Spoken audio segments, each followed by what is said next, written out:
Drops it deep looking for Judson. Got his man beat. Number 15. Goes in. Judson on the goal line. William Jackson down the sideline.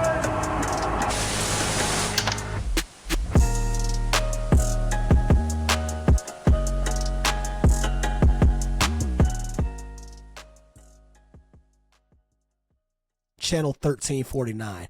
I'm joined by my co-host down there in Atlanta, Georgia, William Judson, and welcome to another edition of the show. Dad, how's it going for you down there in Atlanta? Oh, it's going great. The weather's a little bit chilly, but that's to be expected this time of year. Everything's going well though. Okay, good. So when you say chilly, how cold is chilly? Yeah, about 31 degrees. I mean, that's a little bit chilly, especially when the winds start blowing. Wow, well, chilly. I think that's borderline. That's cold. 31 Well, in Atlanta. yeah. I mean, out here in Houston, it's about. I think it started out in the upper 40s, and now we'll get up to like 60 degrees a day. So, not too bad. But we got a great slate of sports in general today. We've got college football. We got a couple NFL games. We got the big Tyson Fury and Alexander, if I'm pronouncing his name correctly, Alexander Usyk fight. I love boxing. I follow boxing a lot. So we just got a lot of stuff going on. College football, college basketball, the NBA. So I'm excited for today. How about you? I'm very excited. This is what you sports fan hope for. A lot of things to choose from, but a lot of things are gonna be kind of combined. So hey, you might have to choose, or you might be switching back and forth, NFL, college, or whatever. Yeah. That brings me to my next point. You made a good point just then, which is why I have Fubo TV. And this is not a sponsorship by any stretch of the imagination, but I also have DirecTV Stream. And so I've noticed one thing with Fubo TV, it allows me to build my screen out where I can put 3 and 4 games going at the same time. So I have that thing going. And then I'm trying to decide. I might have to talk my wife into actually buying this pay-per-view for this boxing match later on today. So I'm excited, but I don't want to waste any more time. Let's go ahead and jump into the meat and potatoes of the day, and that's college football. So we did have a game last night, Notre Dame and Indiana. As we knew, Notre Dame was favored in this matchup, and just from the start, Indiana moved the ball early on, but Notre Dame seemed to kind of take control of this game, and it wasn't even close in my opinion. I think Notre Dame finished up beating them 27-17, I believe it was. So it went under the total. I think the total ended up around 50.5. They won 27-17, but from start to finish, this was a game where Notre Dame kind of could control and flex their muscles last night. What do you think about what happened? Well, first thing I need to say is poor Indiana. They just were outmatched. I mean, you could tell Notre Dame didn't even show much. They just ran at you. Hey, here I come. I'm coming at you.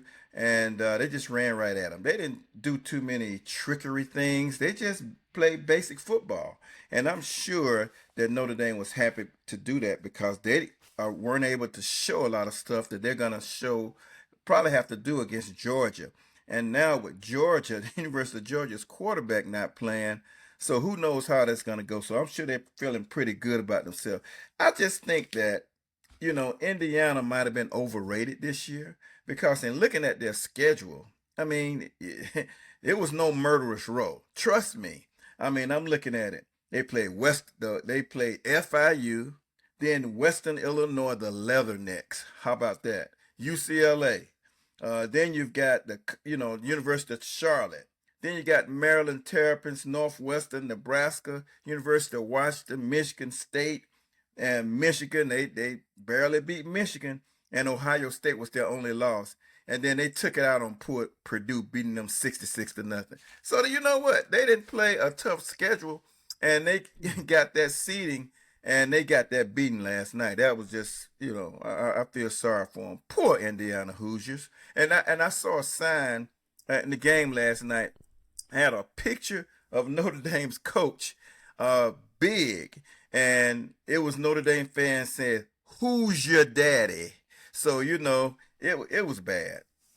Yeah, I couldn't agree more. And the funny thing about that, when I was looking at, that's the same points that I was gonna say. their schedule was rather weak. I will give Indiana credit this year, though. They did exceed expectations, and when they were winning, for the most part, they were winning by large margins or substantial margins, and that's what kind of got them into the playoff. But when you think about it, barely beating Michigan. Michigan did beat Ohio State, so I'll give Michigan credit on that. But Michigan was an okay team this year, and so what it says to me, when you take a step up in competition as Indiana and you play against the big boys, you're Indiana, as they would like to say. And as the young people say, last night it was belt to ass, and I'm sure we'll see plenty of that today, where they do the celebration, whereas belt to ass. That's what happened last night. Notre Dame, like you said, didn't show that much. Indiana moved it early on, but they turned it over, and from that point, as soon as Jeremiah Love ripped off that 98-yard touchdown run, I said, Indiana's got no shot. And so I think when we move on and continue to build this bracket the next few years in college football, they're going to take into consideration the strength of schedule and how much that means. And so, again, they've had a good they had a good season. I'll give them credit, but last night they were overmatched. It's going to be some controversy. Just like now, I remember the picks last week.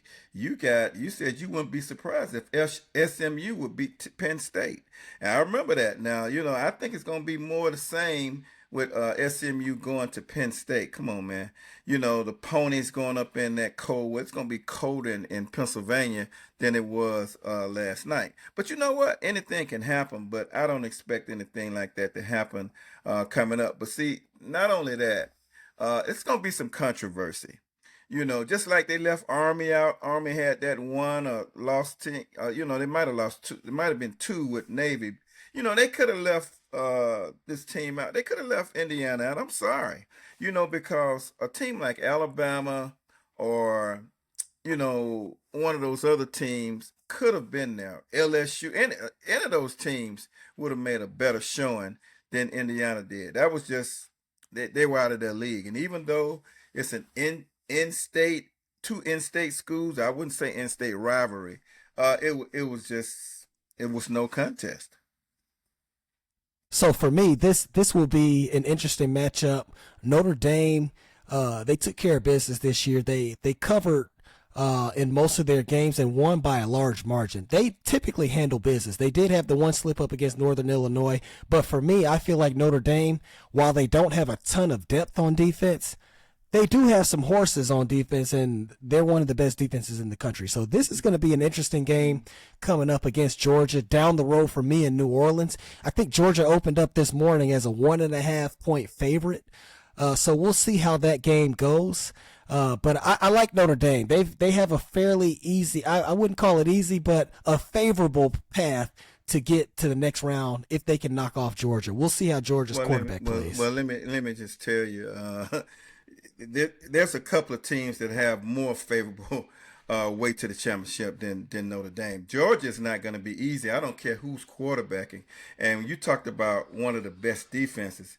That defense is pretty good, but their defense is not Texas' defense, and it is not Georgia's defense. And when you say one of the best, it's only 12 teams, so they all are going to be pretty decent. I said one of the best in the country, not just one of the best in the 12. I think as far as the 12 are concerned, they're one or two. Well, I think Georgia is better, and I think Texas is better.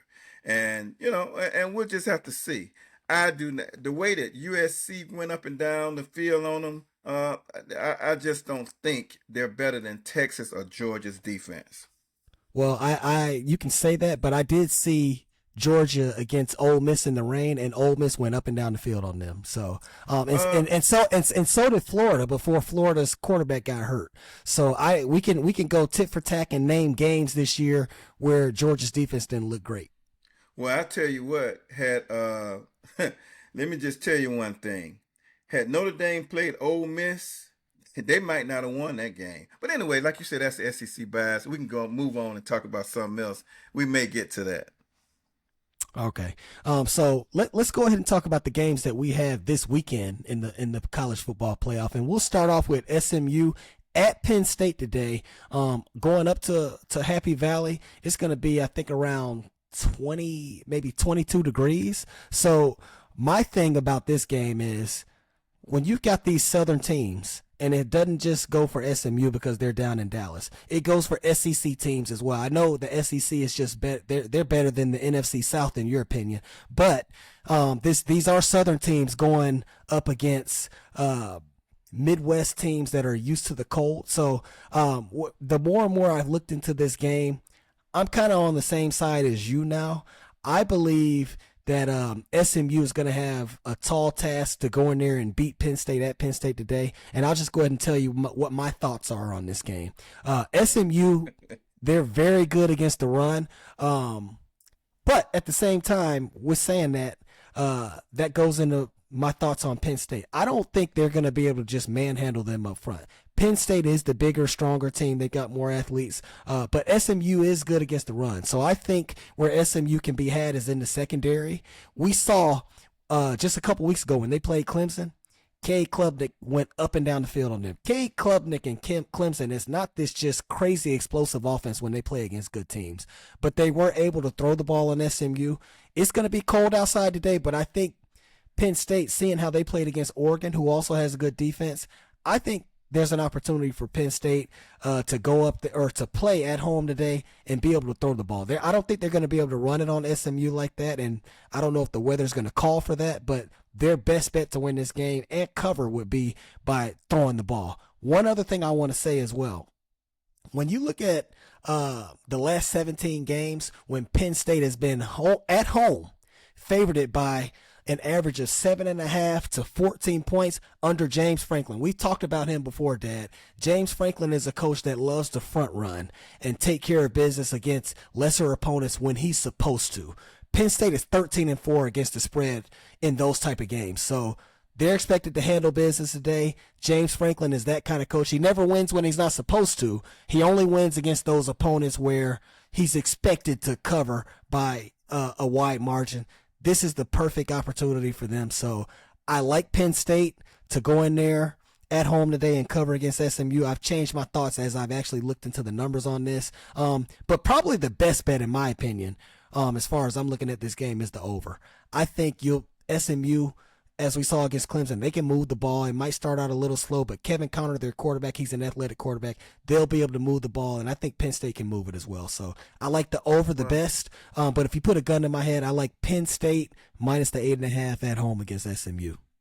I put a gun in your head. Come on, man. I just think that you were emotional last week when you said that you thought Penn State you thought that this team SMU might be able to go up to Happy Valley and win that game. I mean, that was just. Let me tell you why SMU has no chance. Very similar, very similar to the game we just talked about.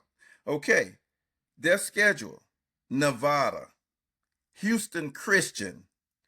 They lost the third game, BYU. Then they beat TCU, FSU, Louisville, barely beat Louisville, Stanford.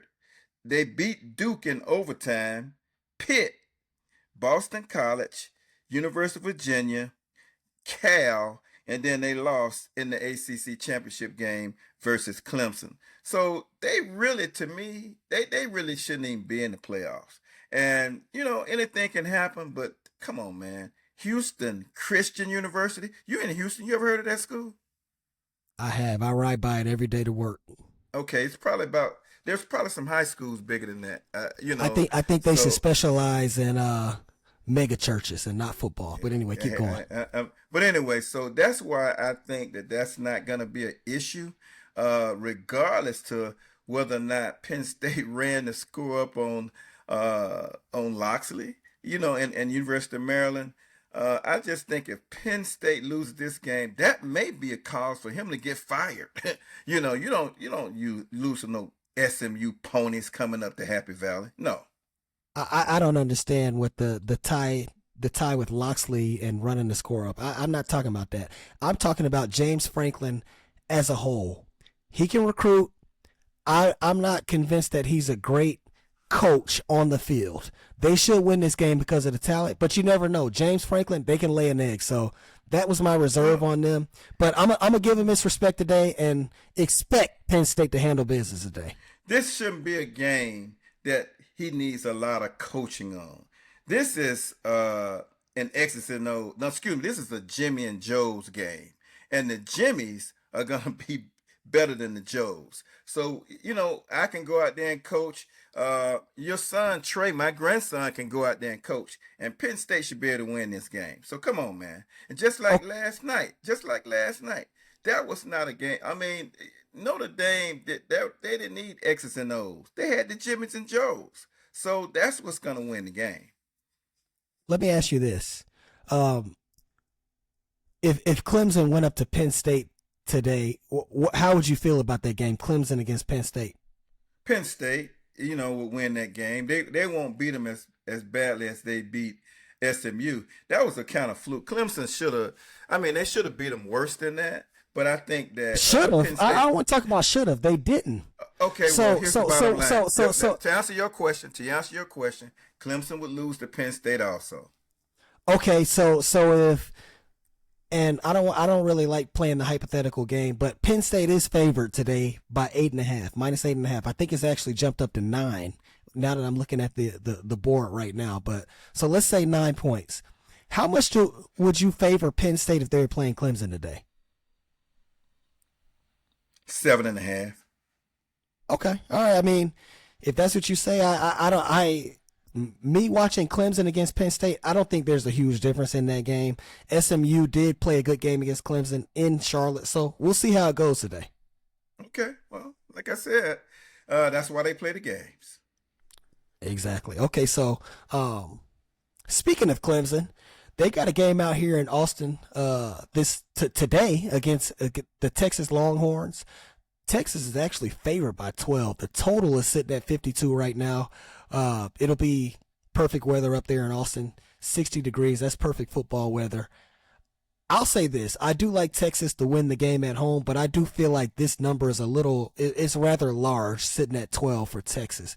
Go ahead and tell me your thoughts on the game, then I'll give my insight as well. Well, I can tell you right now, as far as that game is concerned, the winner is going to be Texas. Texas is going to brutalize them. There's no way that they can win that game. It was a tough match for Georgia to go there and beat them. So Clemson won't win the game. Clemson seemed to me they were just happy to be in the playoff. Did you see how happy Dabo Swinney was when they kicked that field goal to beat SMU? They're just happy to be there. They know they don't have the talent to hold up to a Texas. And I as far as those points are concerned, if I were a betting man, then what would end up happening is I would take Texas. And if it was 15, I would take Texas. Okay? I couldn't disagree more. I feel like Texas is the better team. Texas has a great defense, but I don't like what I'm seeing from Quinn Ewers. I think that and that's the quarterback for Texas. I feel like Quinn Ewers is on a short leash today, and if they come out the gates and they're struggling a little bit, don't be surprised if you see Arch Manning. I did not like what I saw, and Georgia doesn't have the best defense in the country. I don't like what I saw from Texas in the SEC championship game. Quinn Ewers, as of late, has not been great on offense. He's lost his accuracy, too. I think he's almost fallen into the second round. I don't think he's going to get picked in the first round. It's a bad NFL quarterback draft this year coming up, or quarterback class, per se. And so I just, with how Clemson can move the ball on offense, I think 12 points is too many. I will say this about the Texas defense. The Longhorns did lead the nation this year in yards per play, and they actually ranked, giving up yards per play, and they ranked third in the nation in total defense. So when you look at their schedules, we talked a little bit earlier about schedules. Texas's schedule ranks 20th in strength of schedule in the nation. When you look at it in terms of the SEC and their opponents, Texas played a weak schedule, but when you look at it overall, 20th in the nation is not bad. Clemson's strength of schedule ranks at 51. So my point is that adds a little bit of the weight to the fact that Texas led the nation in yards per play allowed on defense, while the Tigers, in an however you want to call it, in an objectively worse conference, the ACC, absolutely, without even a head-to-head game against what we thought was the class of the ACC in Miami, failed to show as well. So I'm on board with you as far as Texas getting control of this game and winning the game. I just feel like from what I've seen from Texas on offense, 12 points is too many. I think Clemson will be able to do enough to stay within that number. I do expect this game to go over the total. The total's sitting at 52. I think we've got a talented play caller for Clemson. I can't think of his name off the top of my head right now. But he does bring a nice scheme when I look at what they do on a week-to-week basis on offense. And then you've got Steve Sarkisian as well at Texas. Perfect conditions to throw the ball all over. And I just feel like this game will definitely go over the total. I'm going to stay away from it as far as betting aside against the spread. But I do lean Clemson today at plus 12. Well, I just say this, and we can move on to the next game. This game won't even be close. Clemson going to Texas, that's just not a good matchup for Clemson. They're going to get, just run over, run around, pass over, and on defense, Clemson won't score over 10 points tonight. I mean, if they score over, put it like this, they won't score over 14 points. It's no way. Moving on to the next game, we got another SEC team in here today, and it's the Tennessee Volunteers. They're going up into the elements, up to Columbus, Ohio, to take on the Ohio State Buckeyes. Ohio State is favored by 7.5 today. The total is sitting at 46. Now, I'm a Big Ten guy, so I know all about playing football in those elements. I think this is another situation where you got a Southern team in Tennessee going up, and the weather could play a factor. The first thing that I'll say as I jump into my handicap for this game, Dad, is Tennessee is here because of their defense. Now, they do have an offensive coach in Josh Heupel, but when you think about what they did on offense this year, the offense racked up 247 points against 4 non-conference games. But when you look at what they did in the SEC, that's where they struggled. The full season numbers, when you look at it, will say that Tennessee was 8th in the nation in scoring at 37.3 points per game. But against SEC opponents, Tennessee only averaged 25 points per game. And so for me, when they play against the big boys and against stiff competition, I think that's where they struggle. So if Tennessee is going to have any shot today, they're going to have to depend on their defense and their front four. Tennessee has one of the best defensive lines in the country. So if they got a shot today, Dad, I think that they're going to have to control this game on defense. Will Howard's not he's been at best a game manager and not a playmaker for Ohio State. So I don't expect them to lean on him to throw it all over the place, especially in these elements. So Tennessee is going to have to get control of this game and play defense. That's the only shot that they have. I think Ohio State also has a wake-up call from when they lost to Michigan. And as we know, Ryan Day, their head coach, has a ton of pressure on him today. If they lose this game to Tennessee at home in these elements, it's set up for them to make a run if they can get by Oregon at a neutral site in the next round if they can win today. So Ryan Day has a ton of pressure on him as the Ohio State head coach. I don't think they would get rid of him, but the conversation is there if they lose today. So I like Ohio State to cover today because I don't like how Tennessee has looked against good competition on offense. And I like the under today. What's your thoughts on the game? Well, my thoughts are this. This is the only game today that I think there's a possibility of an upset. Now, you talk about Tennessee doesn't have a good offense. They have one of the best redshirt freshmen in the country. As a matter of fact, I wouldn't mind if he come on down to Miami after next year or something to be a backup and study on the tour. They have some good receivers. They have an offense, and once they start that no huddle, that might be a little tough for Ohio State. Now, as far as the cold, it's a little bit chilly up in Knoxville too. It's only about 350 miles from Knoxville, Tennessee to Columbus, Ohio. So about a 5-hour drive. Now, a lot of that can make it. So I don't think the weather's going to be significant in this game. Tennessee has an adequate enough defense. And if I were a betting man, I certainly would take Tennessee in the 7.5 points. This is going to be a competitive game, and I don't think Ohio State is that great. I mean, they're an excellent team. They lost to Michigan. How can you lose to Michigan this year? They went out. I believe they went out to Oregon, and it was very competitive out there. But this is going to be a by game. one. This is a game that I'm looking forward to. I think it'll be the most competitive game of the day. And I wouldn't be surprised if Tennessee pulled this one out. But I would take Tennessee and the 7.5 points for sure.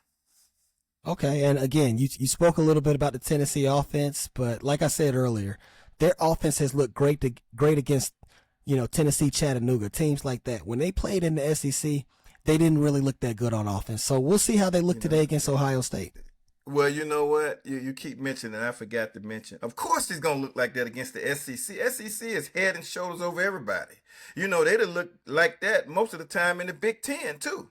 But when you're comparing non-SEC opponents that they played to the SEC, of course there's going to be some, restraints as far as their offense is concerned. But you'll see it come out tonight. I expect. Did they lose to Arkansas? Arkansas is not a bad team. Don't Okay. fall.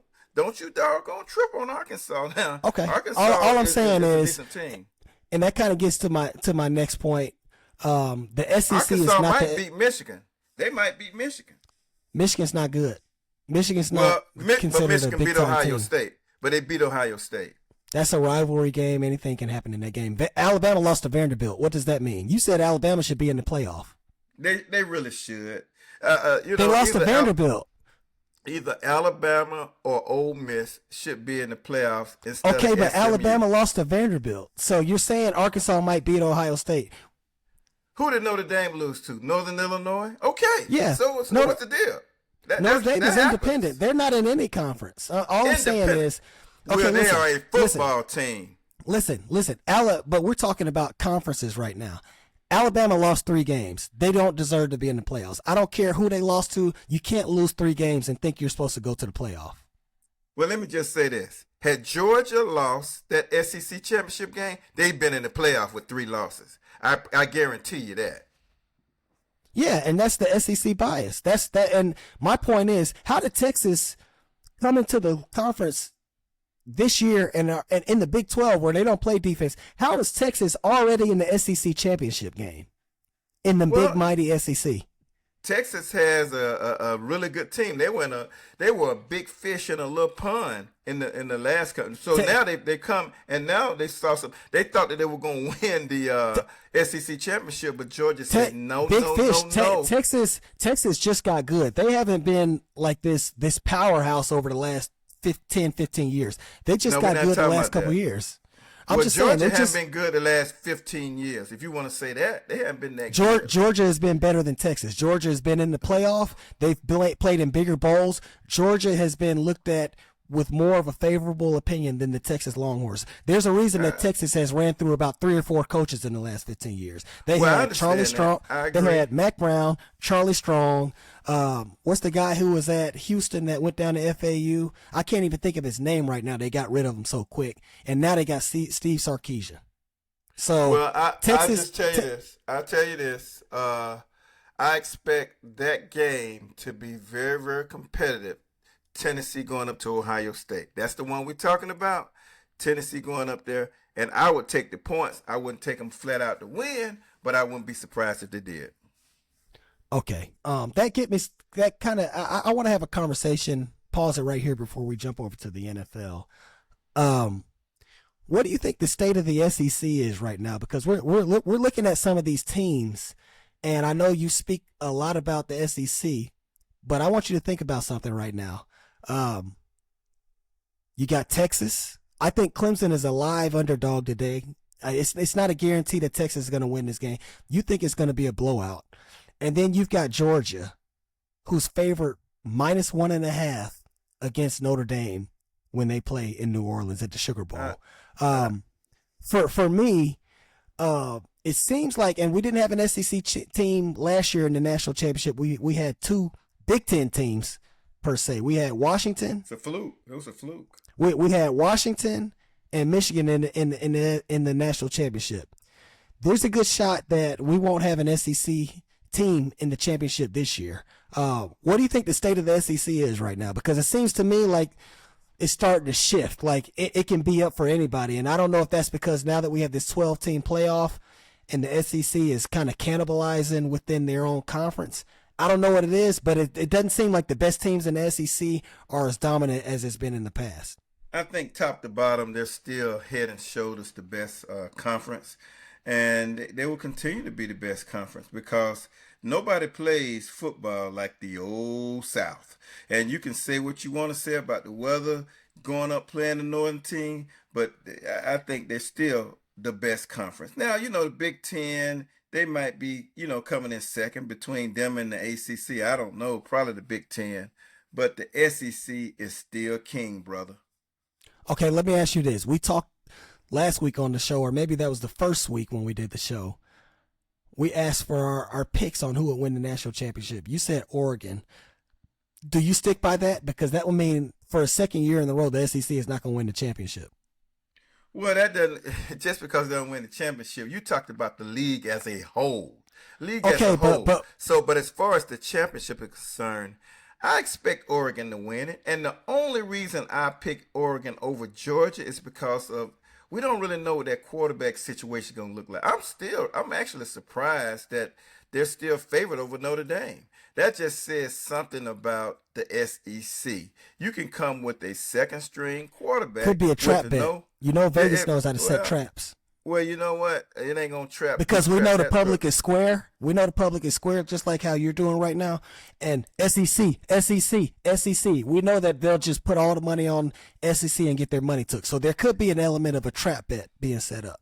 Go ahead. Could be, but I just think Georgia's defense is, if it's not the best, it's the second best in the conference to Texas. And so what's going to happen is Notre Dame, with the kind of offense they ran last night, if they run out against Georgia, they would not win. Georgia would stuff that run. They would stuff that run, and they have some athletic defensive backs. So, Penn State's quarterback, he's just, average a little bit. So he's just like Quinn Ewers for Texas, who went against Georgia. Keep going. Could be, and he could just like Quinn Ewers. And just like Georgia's quarterbacks, all of them. They're average. So, we're not going to, we can't put too much on the quarterback, but what do you surround that quarterback with? That's what counts. So let me ask you this, and then we can kind of move on. You say the SEC is the best. If I look at the Big Ten right now, Oregon, Penn State, who you speak so highly of, and Ohio State, those three. Notre Dame is kind of a de facto Big Ten team, but we're going to leave them independent. So let's just look at those three. Ohio State, Oregon, and Penn State. And then you look at the SEC right now with how their teams look.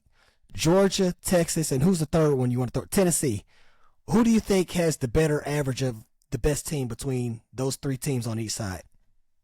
Well, since Texas, I think Texas and Georgia are better than Ohio State and Penn State. Oregon may be better than all of them. So I would say Oregon's probably at the top, but then you got Georgia, Texas, then you got Penn State, Ohio State, and Penn State. They will fall like that. As a matter of fact, you'll see tonight when Tennessee plays Texas, that'll give you an indication because Tennessee could be thrown in there, and a couple other teams, Alabama and Ole Miss. We're talking about the playoff. We're talking about the playoff. I don't care about Alabama and Ole Miss. Bottom line, they're not in the games.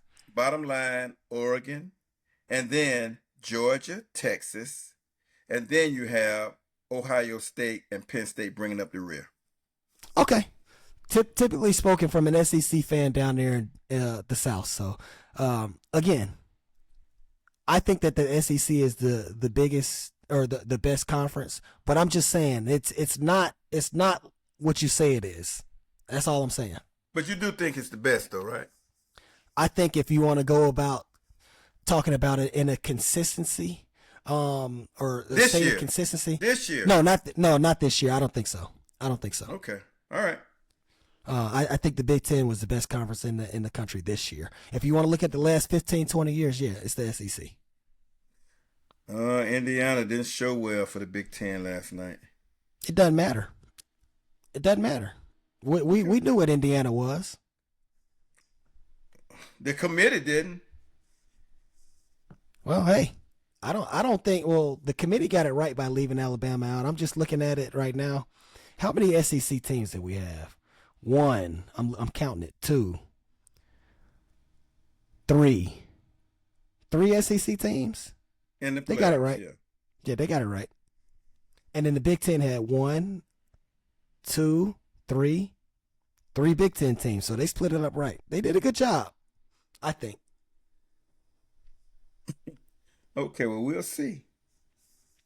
And so now what we're going to do, let's go ahead and transition over to the NFL. It's just crazy to me because the NFL is king. Been king for a while now. It used to be baseball.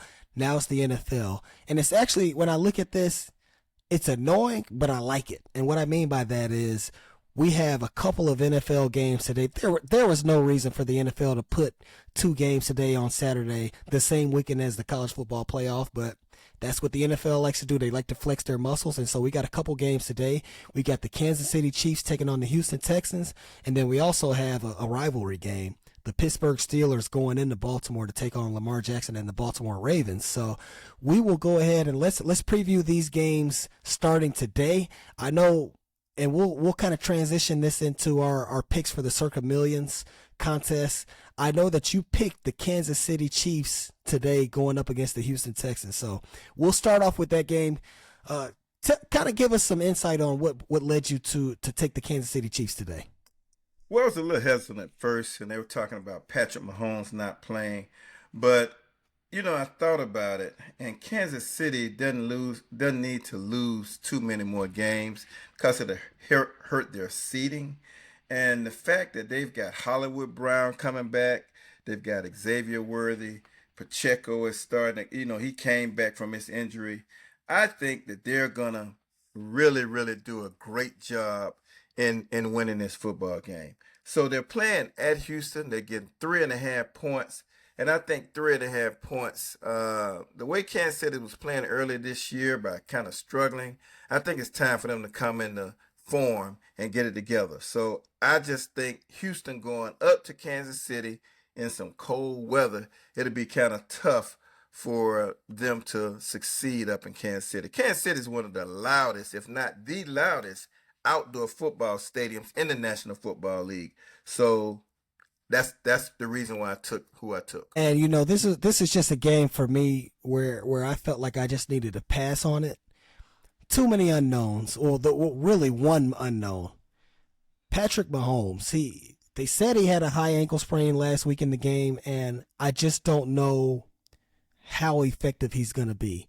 They got him listed as a healthy participant, full participant in practice, I think on Thursday or Wednesday, whenever that was. So to me, just the unknown has got me staying away from this game. For all we know, they could go out there and win this game, him handing the ball off and just kind of doing what they want on Houston. It could be a field goal game. The Chiefs this year, for whatever reason, they've seemed like they're just content with winning the football game, not necessarily covering, and just trying to keep that one seed as they get ready to go into the playoffs. So this for me was a game where I was going to stay away. I do know from looking at them every single week being out here in Houston that the Texans are not really a good they're an average football team. I've talked about it before. They're an average team in a bad division. So sometimes that can confuse people when looking at them, expecting more than what they really are. They've lost a few people on defense due to injury, and offense as well. Stephon Diggs, he's gone for the year. So if anything, if you're going to make me pick a side, I would take Kansas City at home because I don't really trust the Texans. But this is a game where I'm just going to stay away because I don't know how effective Mahomes is going to be. Okay. All right. We'll go to your next pick. All right. So the first thing that I do want to mention to everyone is I submitted my picks to Circa on Thursday because I wanted to bet on that Chargers and Broncos game. And so I took the Chargers -2.5, so I'm already 1-0 for the week. They actually, and it's funny that I'm talking about this now, I watched like the first, I want to say 20 minutes of that game as far as the quarter is concerned. I watched the first quarter and then like half of the second quarter. And I was so mad at Justin Herbert. He pissed me off. I was mad at him. I went ahead and just took a nap. They frustrated me into sleep. And when I woke up, they had scored 21 unanswered in the second half. And so I was hooting and hollering, and I was happy that the Chargers were able to get that cover for me. And so that just kind of goes into Jim Harbaugh getting that team ready to go. They woke them up in the second half, and it was a good win for the Chargers. So that was my first game. As far as the second game is concerned, this right here, I'm laying the heavy lumber. I already know this week I'm laying a lot of points with Buffalo minus 14 at home against New England. But I'm going to do it. And for me, Dad, this is just a classic game of two teams going in the opposite direction. When you look at the last couple of games, New England has not looked good on offense, and Buffalo has looked like they're world beaters. They're starting to put it all together in the most meaningful time of the year, December, heading into the playoffs. So think about it this way, and I like to jump into the stats when I'm making my handicap. The Bills on offense in their last 8 games have scored over 30 points, while the New England defense in the last 4 is giving up an average of 29 points a game. And so for me, the Patriots, when I looked at them last week, and that was a good pick by you when you took the Cardinals, I looked at New England last week against the Cardinals. The Patriots had extra time to prepare for that game, and they just looked abysmal on offense. They couldn't do anything. Drake May threw for like 195 yards. They scored 17 points totals. And when we look at the Cardinals, we're not talking about a team that's the 1985 Chicago Bears on defense. The Cardinals are a good average team, middle of the pack, but New England looked like they couldn't do anything on offense. And so refocusing on Buffalo, knowing how New England has looked as of late, Buffalo in their last 10 games as a favorite this season, they're 7-3 against the spread, and they're covering their games by an average of 8.85 points a game. So they're exceeding expectations. And then when you look at that ranking, as far as the league is concerned, that's the second overall margin of victory during that time in the NFL. And so when I wrap this thing up and I look at the Bills, they've got a lot to play for. They're playing for home field advantage. That's the first thing. So they'll have a good idea when they see what Kansas City does today against the Texans, but also they've got to keep hold and serve, if that's what they call it in tennis. Hold and serve, continuing to win games and hoping that Kansas City can lose a game because they'll have the tiebreaker on Kansas City. And then when you look at Josh Allen, he's putting in his ticket to win the MVP. He's the favorite right now, and he wants to continue padding his stats. So in this divisional matchup against the Patriots, I don't think they're going to take their foot off the gas, and I'm going to lay the heavy lumber at minus 14 with the Bills. Well, good luck with that. That was one of the games that I thought about going the opposite direction and fading you on that, because I know the AFC East well. And Gerard Mayo, the coach of the Patriots, he's got to do something, because that hire looks like it's not a good hire. And he will get those guys up for Buffalo. Buffalo may be overlooking New England because of their recent difficulties, but that's a game that I'd be very, very cautious. But I wish you the best of luck, man, because now Buffalo, and the reason I stayed away from it, because for all the reasons that you just spoke, Buffalo may just take it to them. They may take it to them and hurt them, but I couldn't deal with that. But good luck to you. All right, so let's move on to your next game, and I think you took Cincinnati minus 7.5 at Cleveland. Yeah, I took the Bengals minus 7.5 at Cleveland, because I doubt if Cincinnati can make the playoffs. However, if they lose, they definitely out. And I just think they're on a roll. They're at home. And they know that if they win this game and get some help, they have an opportunity to get to the playoffs. And plus, they're going up against Cleveland. Now, Cleveland, can be tricky with their defense. They know Cincinnati. But what they got, with them having Dorian Thompson-Robinson starting, because your guy, another one of your guys, Jameis Winston, who you talked about so much as a excellent quarterback, he had his opportunity to start when Deshaun Watson wasn't in there. He came in, and as I said before, he'll win the game, he'll keep you in the game, and he'll take you out of the game. There's a reason why he's on the bench. And Dorian Thompson-Robinson, this is his second year in the league. He's going to be starting. The Bengals defense is going to be inspired, and I do expect them to win that game by 10 or more. So that's the reason, because Cincinnati has to win. They have no Chubb. They have no Deshaun Watson or Jameis Winston, and a lot of those guys probably would, looking at going to Puerto Vallarta going to Hawaii. So they got one foot in the door and another foot on vacation. So that's kind of what I look for in that game. I couldn't agree more. I think, and you say they probably won't make the playoffs, but I'm gonna be honest with you, it's looking like Cincinnati is gonna make the playoffs. They've got 3 games left. I'm looking at their schedule. They've got Cleveland this weekend, and then they've got a control your own destiny type of game. They play Denver the week after that. That's the spot that they're fighting for. Denver lost that game against the Chargers this past week. So Cincinnati knows if they handle business this weekend, they've got Denver next week, and if they can beat Denver, I think they're playing in Cincinnati. Let me just look real quick. Yeah, they're playing Denver in Cincinnati. If they can win this weekend and then beat Denver straight up, all they have to do, and it's a tough task, is go to Pittsburgh and win, and they'll be in the playoffs. So Cincinnati still has a lot to play for. One thing about that game at Pittsburgh, it depends on what Pittsburgh has to play for in that game. They may rest people. If they can upset Baltimore today, which I kind of doubt, but they can't underestimate Mike Tomlin. If they win that Not gonna game, happen. and if they win that game, and I agree with you, but it's the NFL.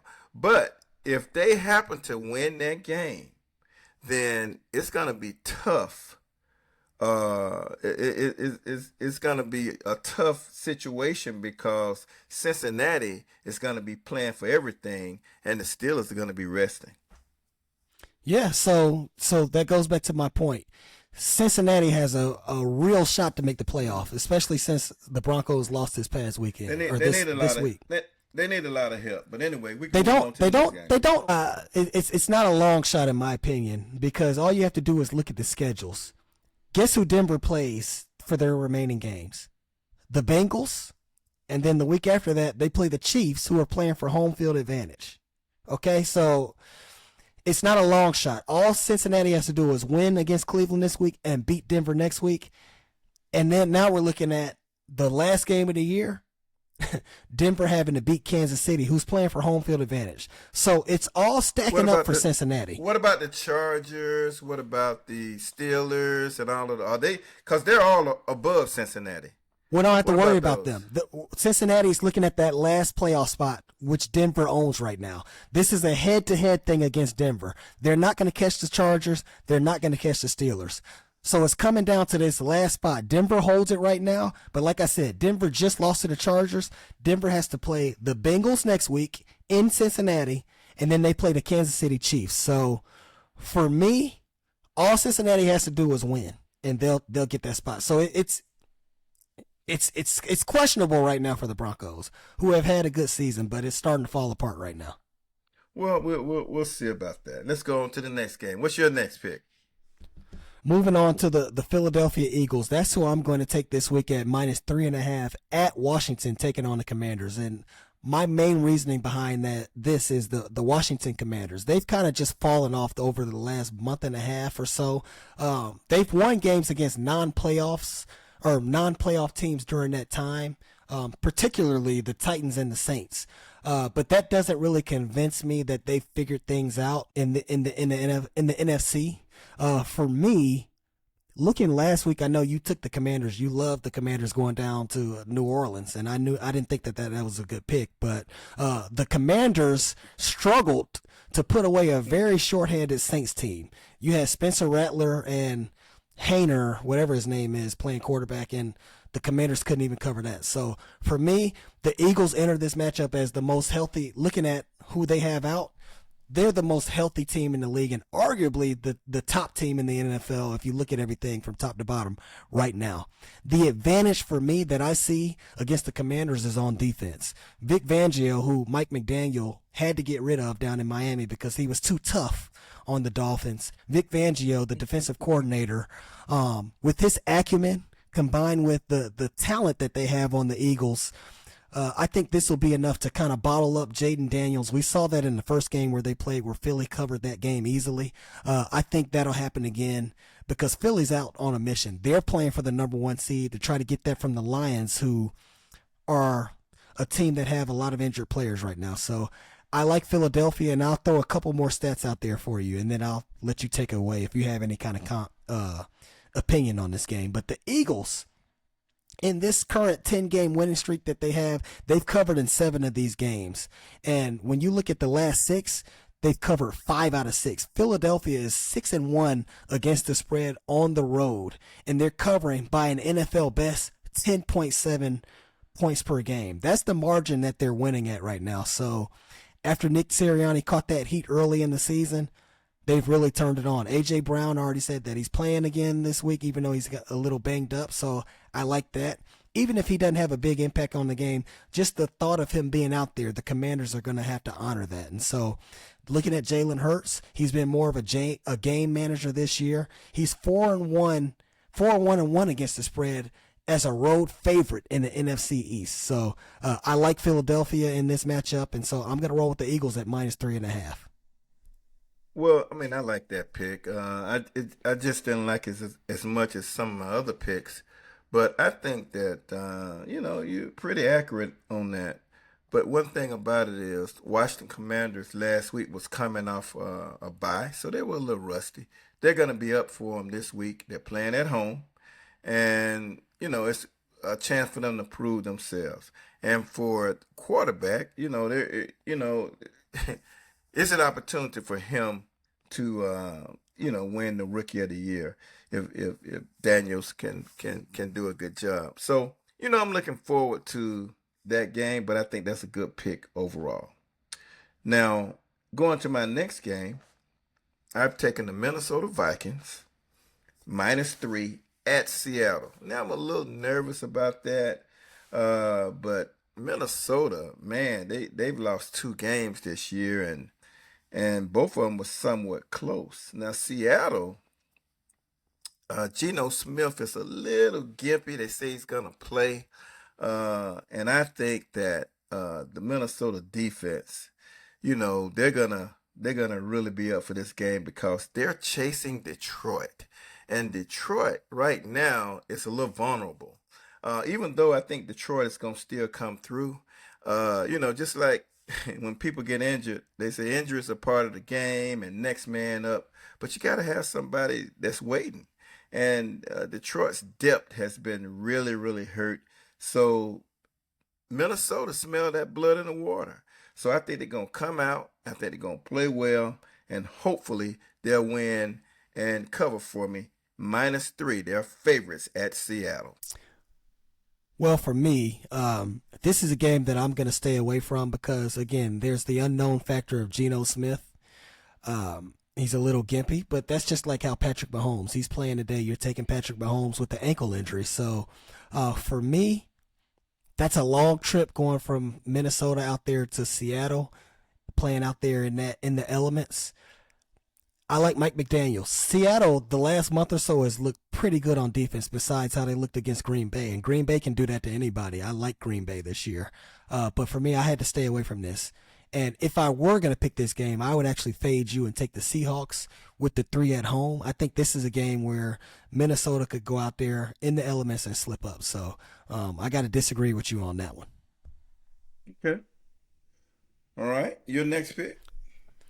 Okay, and so I'm going to kind of switch these around. I'm going to talk about my Tampa Bay and Dallas game, and then we'll talk about my last pick after that. So talking about the Tampa Bay Buccaneers at -3.5 at Dallas. This is a game where I like Tampa Bay.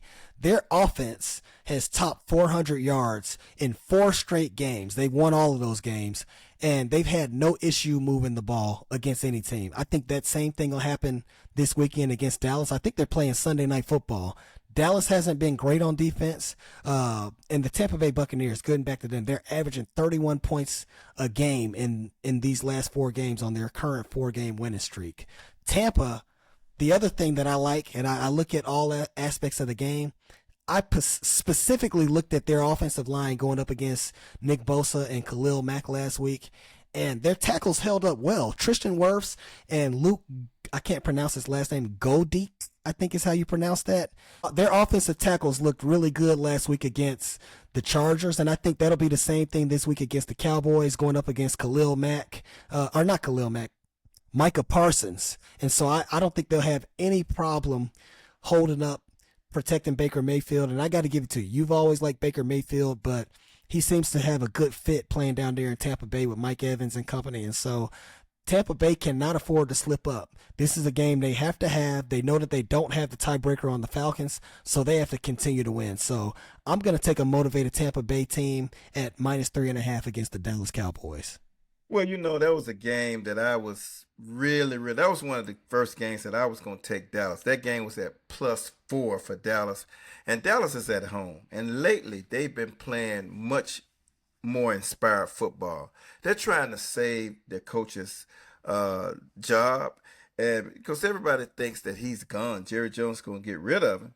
But Mike McCarthy is a good coach, but wow, you've changed your thoughts on that. Just a couple weeks ago, you said he was going to be gone. I said he was going to be gone, but they're playing inspired football, and they have had some extenuating circumstances with Dak Prescott out, but they're playing at home. And here's an opportunity for them to redeem themselves. And I guess I'm a little home on it because I kind of want the Falcons to catch Tampa. And so that's what I'm looking for to happen. So we're going to do that game. Okay, so I couldn't quite do it. I couldn't quite take Tampa on that, because that's a Sunday night game, and Dallas loves those matchups. They absolutely love to be on the spotlight. So if I had to take that game, it would be Dallas, but that was not one of my picks. So I'm not really concerned about that. Now, the next game that I did take was Jacksonville at the Las Vegas Raiders. Now, Jacksonville is a 1.5 point underdog in Vegas. And the only reason I took that game, is because I think the Raiders are tanking, trying to get a quarterback. They're trying to get the best record so that they can draft Shedeur Sanders or somebody like that. So I just think Jacksonville, they're playing well. They almost covered against the Jets when I took the Jets against them at home. They're playing for their jobs. They're trying to win. They're trying to save Doug Peterson's job. They have a quarterback in Trevor Lawrence that they believe is their future. That's another one of your guys that I'm a little, questionable about him. But I do think Jacksonville is going to go out there motivated, and hopefully they can win that game. Well, for me, I like Trevor Lawrence coming out of college, but that doesn't mean that you can't evolve and change your mind on that. I don't like Trevor Lawrence now, so he's not one of my guys. Okay. But this is another game where if you make me pick it, it's a horrible game to even look at on TV, let alone bet. But if you make me pick it, I'm just going to take the Raiders at home. To me, it seems that they're going to play a little bit more inspired because I think they're playing a little bit more for Antonio Pierce than the Jaguars are for Doug Peterson. I just don't like what I've seen from the Jaguars. Going from Jacksonville, Florida, all the way out to Las Vegas, playing in Las Vegas, I think, especially if Aiden O'Connell is going to start this week, just give me the home team, and I'm not putting my money. You take Desmond Ridder over Aiden O'Connell. Okay, well, you know what? That might be. And you're talking about Jacksonville flying all the way to Vegas.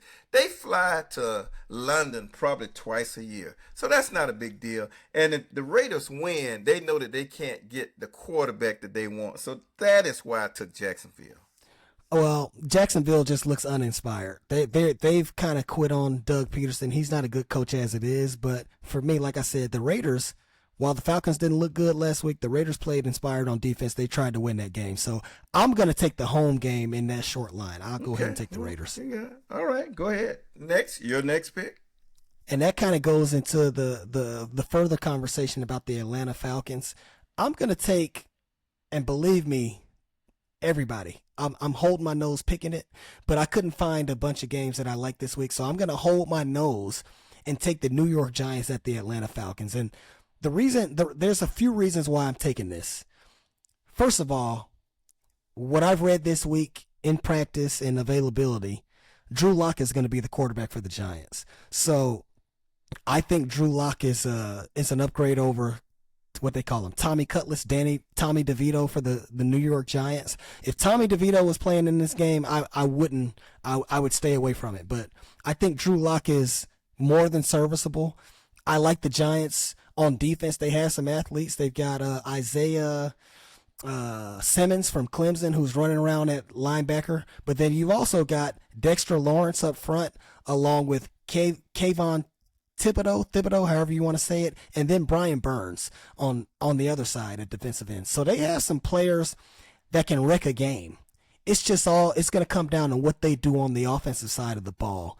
The Falcons have not been great this year on offense, especially as of late, the last month or two. And so the biggest thing that I can say, the two biggest reasons, this is a questionable move by the Atlanta Falcons to make this switch to rookie Michael Penix at quarterback while they're still very much alive in the playoff chase. And we're going to talk a little bit about that. We'll dive into that. I think Kirk Cousins has not played well the last month or two, but it's not all his fault. The Falcons, while they have a defensive coach, he's a genius in Raheem Morris. They haven't played good on defense. They looked good again last week against the Raiders because they were going up against Desmond Ridder. So they only gave up 9, 12 points, whatever that was, against the Raiders.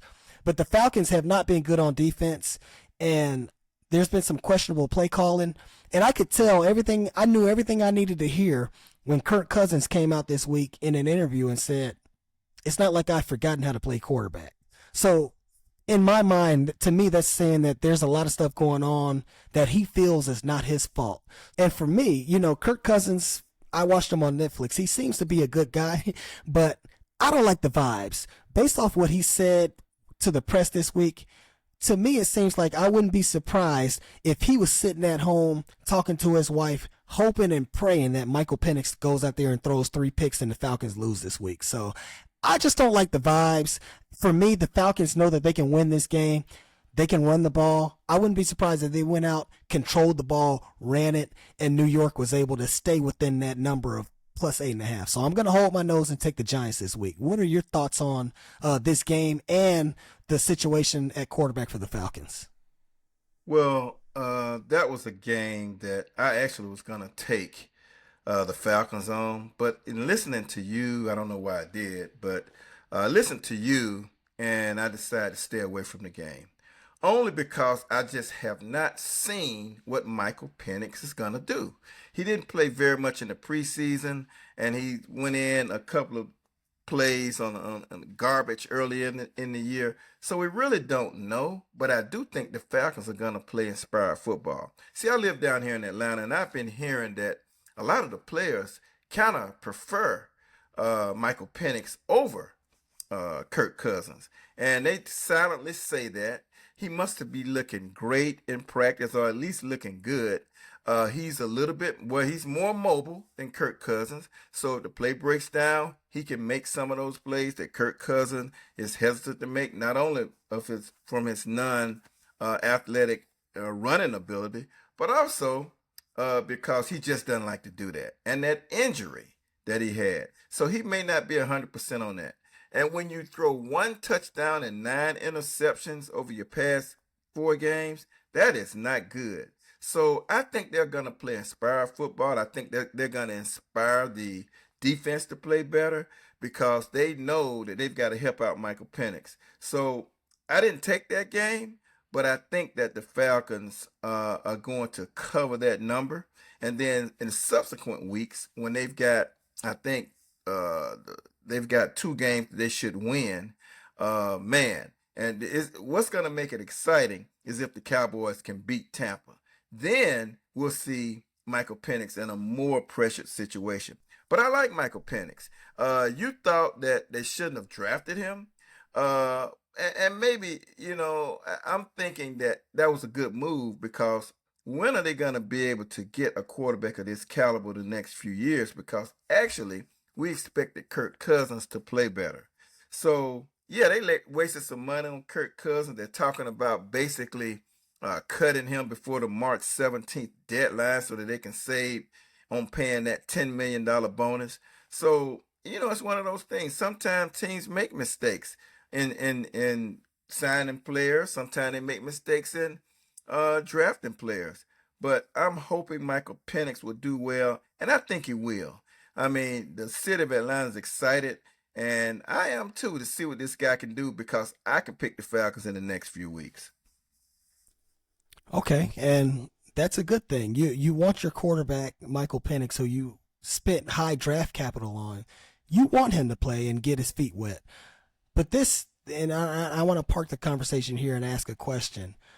This kind of goes back to what we've talked about previously, and my confidence. I'm going to speak on my confidence in what's going on in Atlanta, and then I'll ask you the same question. When you look at how they conducted themselves this offseason, I read reports when they interviewed coaches. I read reports coming out from Super Bowl winning GM Terry Fontenot and Coach of the Year Raheem Morris. I'm saying that with a side eye. I'm not serious right now, but I heard from the Falcons camp that they had 3 coaches that they felt were better candidates than Bill Belichick. So that's the first thing that I looked at them and said, we got some idiots running the team down there in Atlanta. And then what do? They signed Kirk Cousins to a 4-year, $180 million deal. Now, I'm looking at the details of his contract. The potential out, if you do it the right way, as far as not having a huge hit against your salary cap, would have been after this next year coming up in 2026, where they could get rid of him at 2 years and $100 million. He's got the $100 million guaranteed. So what's going to happen now is they give him that $100 million. They're going to cut him before he gets that extra bonus coming up in March. And this turns into a $100 million mistake. And to me, if Bill Belichick was running things, they never would have signed Kirk Cousins. He would have gone a different route. Speculation, hypothetical. Based off how he does things, he's never been somebody that goes crazy in free agency. I felt like he would have been more inclined to draft a rookie quarterback if that's what they want to do, and then build the team around him. There's no way that they would. I doubt that. Bill Belichick is up there in age. He doesn't have time to doggone. He doesn't really. He's one of those coaches like my old coach, Coach Schuler. Don't really like to play rookies unless they have to. So to draft a quarterback and depend on him, and he's up in his age and he's trying to win a Super Bowl, no. He probably would have taken Kirk Cousins. He drafted Mac Jones. Mac Jones. Yeah, but the thing about it was this. He did that, and that is an exception. Hey, I will give that to you. But I don't think he would have done that this time because he's older and wiser, a little bit more wiser. Drafted Jimmy Garoppolo in the second round. He drafted Jacoby Brissett. And you talk about those who drafted to be backups to Tom Brady. So let me just say this. But he took him pretty high. You have to take good quarterbacks high. You should. Brady wasn't high, but got lucky. That was a lucky situation. But I will say this: you're saying they had 3 candidates that they considered. That's what the report said. Okay, well that reports are. I don't know where you got that from. It could be TMZ. I don't know where you got that from. But maybe let's just say that's true. I keep telling you that 31 other teams or whomever need head coaches had other candidates that they felt was better than Bill Belichick also. I don't care about other teams. I don't care about 31 other teams. We're talking about the Atlanta Falcons and how incompetent they look. Okay, well, let me just say this. We don't know. It's speculation if Bill Belichick would have had a better year than Raheem Morris. We know he's a better coach. I think. But, his X's and O's are better. But we don't know. We don't know how the players would have reacted to a Bill Belichick system. A lot of players, these players are spoiled nowadays. They might not go for that old school stuff. So, to say that Bill Belichick would definitely have done better, I mean, if I had to bet, you hold a gun to my head, probably so. But the thing about it is, I don't know. And neither do you. We have to just go on what's happening right now. So I'm good with the choice, especially if Penix turns out to be a Michael Vick type player. He's not that. He can pass better than Michael Vick. He certainly can. But as far as his being an athlete, no, he's not a Michael Vick. But he can be a Jaden Daniels. he can be. He can't be a Jaden Daniels. Jaden Daniels ran for 1,400 yards in the SEC. He can't be a Jaden Daniels. But he can be better than Jaden Daniels. He can. So we just really don't know. They were prolific out there at Washington. Now, Jaden Daniels was at LSU too, but he can have that kind of year. He can have a better year than Bo Nix. He can. So we don't really know. If he's that good, then again, this goes back to the incompetency of the Atlanta Falcons, or if that's not a word, incompetence. That's what we'll say. It goes back to show that they don't know what they're doing. And the reason why is because if he is as good as those guys, then he should have been starting earlier. Okay? Well, we don't know. You're not going to start him earlier if you got Kirk Cousins. You're not going to start him earlier. Okay, so again, that speaks to the incompetence of the organization. If you drafted Kirk Cousins, you shouldn't have took Michael Penix. If Bill Belichick was there and they had Kirk Cousins, he would have went defense, offensive line, whatever. They have struggled this year on defense. Getting back to my point, Michael Penix Jr. Then what you're gonna do?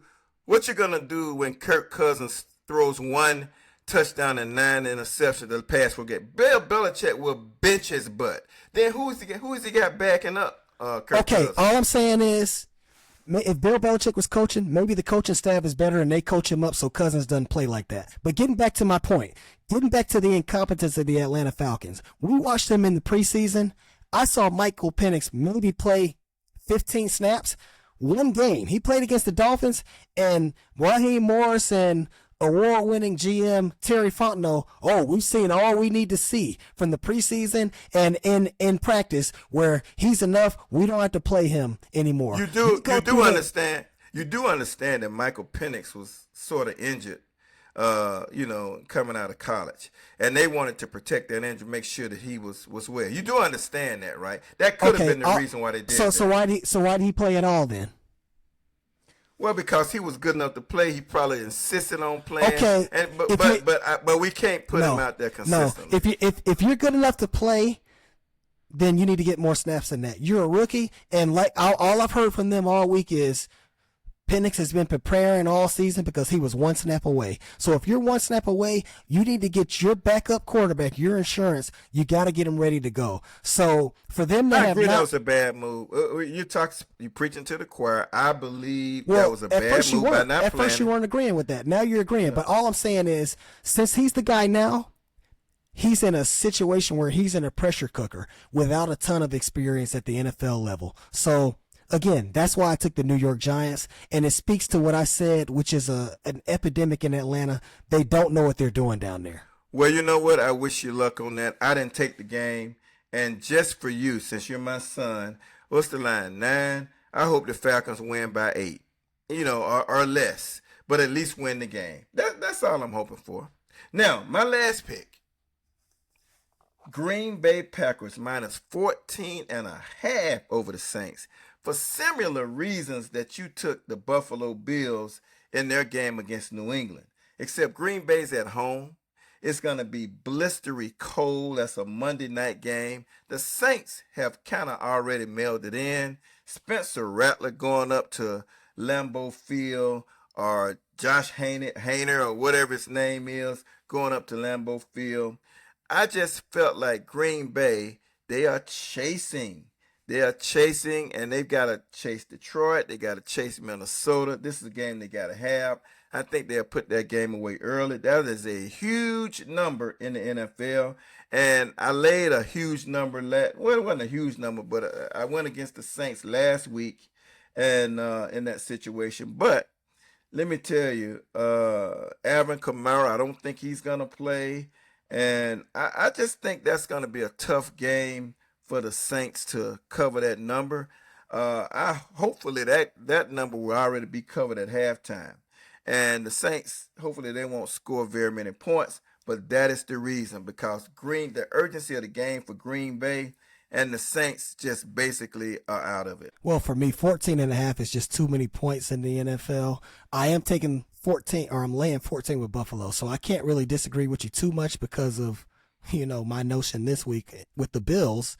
But for me, I feel like the Saints are much better than the Patriots on defense. And so, yeah, the Saints are shorthanded on offense, but they've got a bunch of veterans that know the game, that play good, sound football on defense. And we saw that against Washington and their high-powered offense last week.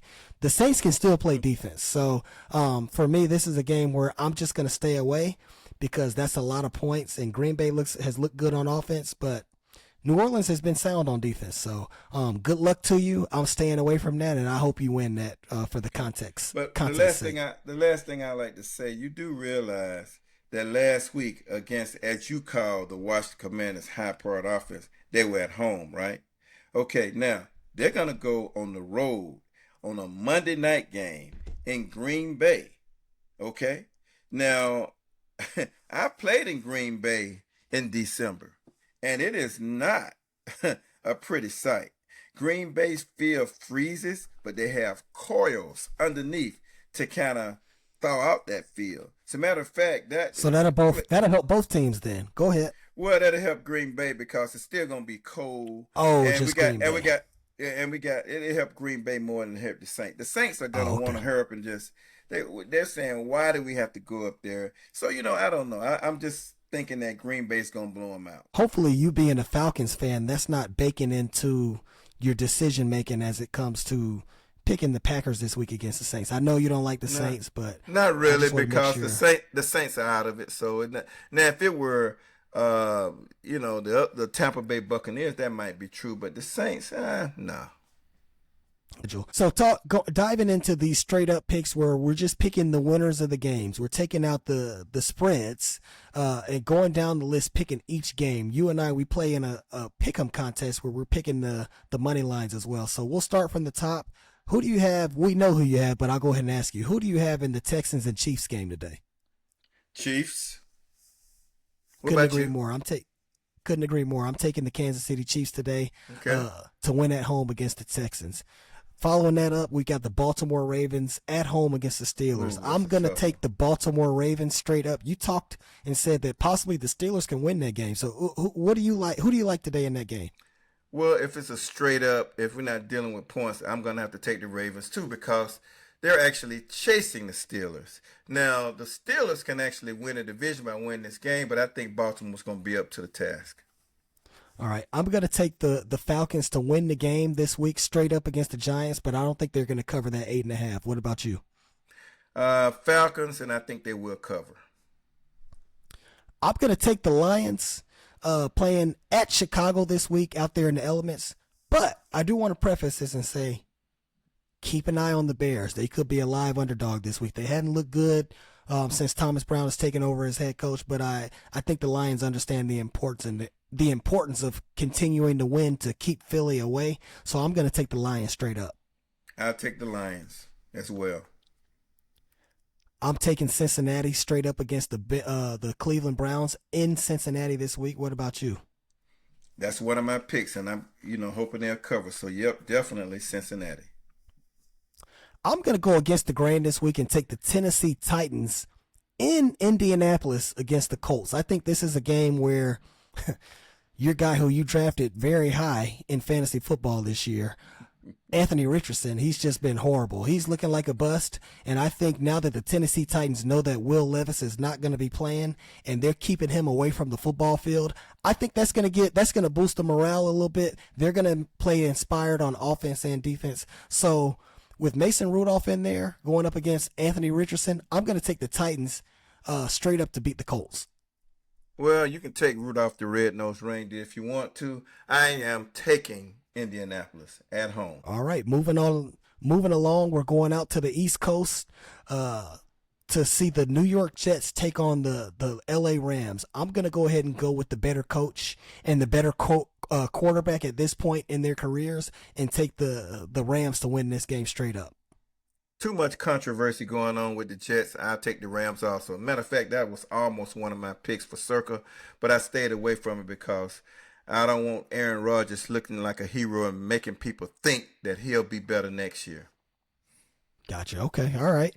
Moving on down the East Coast to the Washington Commanders and the Philadelphia Eagles. This was one of my picks, so we know which way I'm going. I'm taking the Eagles straight up to beat the Washington Commanders in Washington. It's a tough one, but I'm gonna go with Philly also. Okay. Moving on to Carolina and Arizona, I like the Cardinals. They're favored by, I believe, 5 points today, but Carolina doesn't really have anything to play for this year. They've played inspired the last few weeks, but I think this is a game where Arizona will be able to go out there, run the ball down their throat with James Conner, and win this game, covering the spread and straight up. Upset alert! Upset alert! They may not cover that spread. I'm gonna go with Arizona. I'm being a little square on that. As a matter of fact, I'm going with Carolina. I think Carolina is gonna handle them. Okay, good. Yeah, so It's that good to that was have some close. disagreements. Yeah, Yeah. we can go head to head on this thing. The next game is out to the West Coast in the Pacific Northwest. I'm going to take the Seattle Seahawks to knock off the Minnesota Vikings straight up. So I'm going to pick the Seattle Seahawks this week. I think that this is the perfect spot for them. They got to win this game. They lost last week against Green Bay, and their back is against the wall, and they're trying to make the playoffs. I like how they look on defense. So I'm going to take the Seahawks to upset the Vikings this weekend. I've got the Minnesota Vikings, and because they've got to win this game, just kind of chase Detroit. So I'm taking Minnesota. All right. I think we both agree on this. We like Buffalo straight up. Not much to say here. This is two teams that are in completely different weight classes. So I'll take the Buffalo Bills this week, as this is one of my picks in Circa as well. And so will I. I take Buffalo. Nice. Okay, good. Moving on to the Raiders and the Jaguars. I like the Raiders. We talked about this on the pod earlier. And I just like the Raiders. I'm going to pick them because they're at home. And Aiden O'Connell is expected to play this week. So I'm basing my pick off of that. If he's playing this week, I like the Raiders against the Jaguars. Well, again, I like the Jaguars going out there beating them. That's one of my circle picks. Miami Dolphins that's your team, taking on the San Francisco 49ers. I'm going to take the 49ers this week. I believe Tua's not playing. He's doubtful, or he might even be out.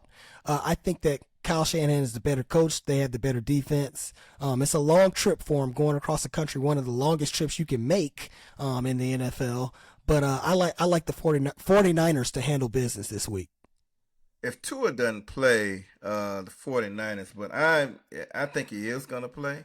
And I'm definitely taking the Dolphins to win that game because they have to show that Mike McDaniel needs another year. Because if he doesn't win, some questions could come with Mike McDaniel's future with the Dolphins. So I'm taking the Dolphins. Yeah, that's a great point. I forgot to mention that, and I was thinking about it as I turned it over to you. I know McDaniel, I think he signed a contract extension last year. It might have been this year. I can't remember. But he is definitely on the hot seat. We've talked about this going back and forth, and I don't want to, kill him too much because of the relationship we have down there. But the Dolphins always look good in September and the first part of October. And then under Mike McDaniel, they have not looked good in November and December. And that's when the football is the most important. They've fallen off the cliff the last few years towards the end of the season. So this is a game I feel like he's coaching for his supper at this point. If he wants to keep his job and stay down there, they need to start winning some games. And so the sense of urgency is going to be there, but I still do like San Francisco. Okay, I like the Dolphins. Moving over to our last couple games, Sunday Night Football, Dallas and Tampa Bay. I like Tampa Bay to go in there and win straight up for the reasons I mentioned earlier, because this is one of my picks in Circa. How do you feel about it? I like the Cowboys. I think they're trying to fight for Mike McCarthy's job. They're playing better as of late. And Cooper Rush is managing the game well. So I like the Cowboys in that game. All right, and then finishing up, I don't think we have any disagreements on this. I like the Green Bay Packers to handle business this weekend on Monday Night Football against the Saints. That number is a little bit too much for me, but you're taking it in the contest. So I agree. I think we both agree that we like the Green Bay Packers to win this game straight up. Definitely like the Packers. But let me ask you a quick question. Would you take the Saints and the points? No. I would stay away from this game. Okay. All right. I like the Packers.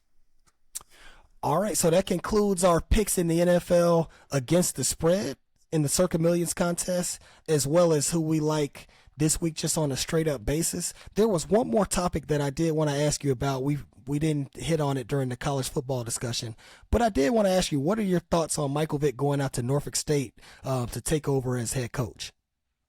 I'm a Michael Vick fan, but I don't know anything about his coaching ability. Michael Vick has not been a coach on any level. I think he was supposed to be the offensive coordinator with a team called the Atlanta Alliance in one of those smaller leagues. It might have been the Arena League or something, but he couldn't do it because of his commitment to broadcasting. So I don't know his coach's ability. See, a lot of people looking at that. Oh, what Deion could do it. Well, Deion coached in high school. He coached at Jackson State, and he moved on up to Colorado. So I don't know. I mean, and he's in a tough division in the MEAC with my old school, South Carolina State. It's not going to be easy down there. And I hate for them to hire Michael Vick and have to fire him. He's a Virginia native, but I think it's going to be a tall task. And Michael Vick has zero, not much, coaching experience. Yeah. I think it's as far as a PR standpoint up there in that Hampton Roads area. He's from Newport News. I think it's a good hire. But I'm gonna be honest with you. I saw him as an analyst on TV. I thought that's what he wanted to do. I thought he wanted to be an analyst. I didn't know that he had any kind of aspirations to be a head coach. We know from his Atlanta days, and he said it. He didn't even want to study. He didn't study the playbook in Atlanta. So I don't know how much he is into X's and O's. I know towards the latter part of his career, after he had some struggles off the field and got with Andy Reid, that maybe he started diving into his playbook a little bit more. So we will see how he does from a head coaching standpoint. He's different, just like you said, from Deion. Deion coached Little League, high school. He worked his way up. It's a little bit different. And the other thing that we want to talk about, or I want to talk about, is he doesn't have the personality that Deion Sanders had as far as the marketing, the flamboyance, the look at me attitude, where it draws a lot of eyes to the program. So I'll be interested in seeing what that looks like just from a marketing standpoint, whether they're going to be on TV, how Jackson State was. I'm not sure. But like I said, he does have a big name in that Hampton Roads area, so maybe that can impact their recruiting and they can do something in the MEAC. But I'm not sure the name Michael Vick on a national level moves the needle the way Deion's name moved the needle at Jackson State. So, but hopefully, I wish him the best. I like Michael Vick. Well, I tell you, there's two things he needs to be successful. He needs some Jimmys and Joes, and he also needs a great coaching staff. If he has a great coaching staff that's making a lot of those decisions, hey, Mike, I advise you to do this, and he listens to him, he can be successful, because we have a lot of head coaches that aren't all that great, but they have a decent coaching staff. I really don't think the coach, the Washington Commanders coach, is a great coach. I just don't. From his days down in in Atlanta. Of course, he's got ties to the Falcons and is not a great coach. Anyway, keep going. But the thing about it is, when he played that Super Bowl and it let Shanahan actually lose that game for the Falcons, I kind of lost respect for Dan Quinn. But anyway, we're not talking about that.